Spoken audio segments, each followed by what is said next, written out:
off in the Breeders' Cup Mile. Welcome to the Racing Dudes preview of the 2021 Breeders' Cup Turf Mile. I'm your host, Curtis Kalleward, a.k.a. Magic. And joining me now is one half of the Racing Dudes dynamic duo himself, Mr. Jared Welch. Jared, big field of 12, possibly the hardest, deepest, most talented field of the entire two-day weekend. So the first question, great race to watch, terrible race to handicap, a little bit of both. What do you think?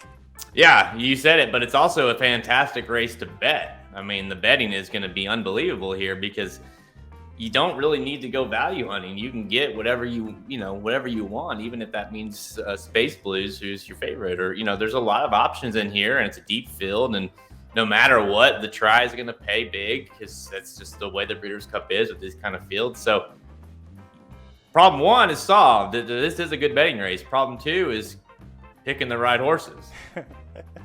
Well, let's get into that because you mentioned Space Blues, and he is the 3-1 favorite. And at first you would think, well, a big field of 14 where all but 5 of the horses are going to be double-digit odds on the morning line.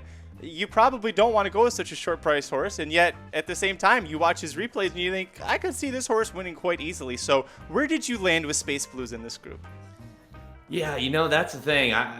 This was a tough one because I think he's like, you could go into this race thinking, I got to beat him, and then he goes and just looks really, really good. I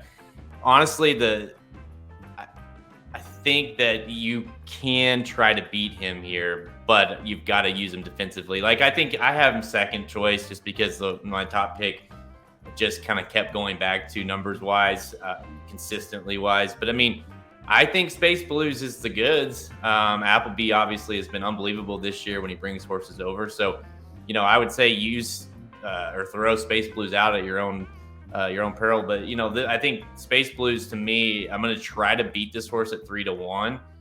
But it kind of depends, like with the horse I'm going to use, how these odds look at post time. If Space Blues doesn't get a lot of play and some of these others do, then maybe Space Blues becomes a little more playable.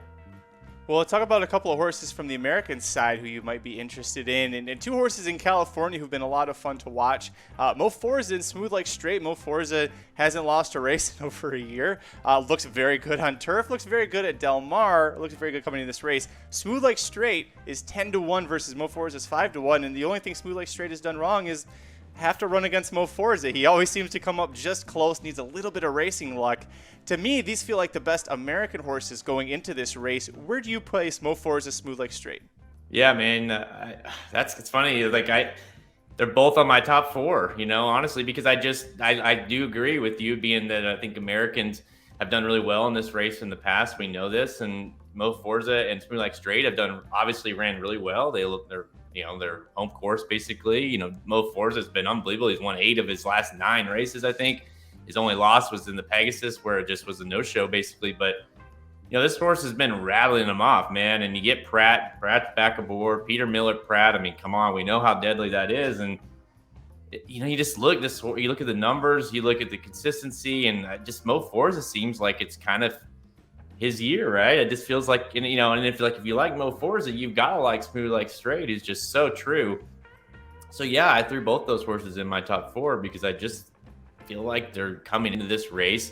In terms of the Americans, for sure, the best, coming into this like kind of at the highest peak. Let's talk about the Aidan O'Brien horse. And last year, Aidan O'Brien had never won the Breeders' Cup Mile, so he decided to sweep the trifecta with the biggest payout in Breeders' Cup Mile history. This year, he only brings one, Mother Earth. But where did you place Mother Earth amongst this group? And with last year's success in mind, did that factor into your handicapping? Yeah, Mother Earth, I was back and forth on this horse. At first, it was like, okay, I wanted to pick, if I'm going to pick an upset, like maybe I pick Mother Earth to win.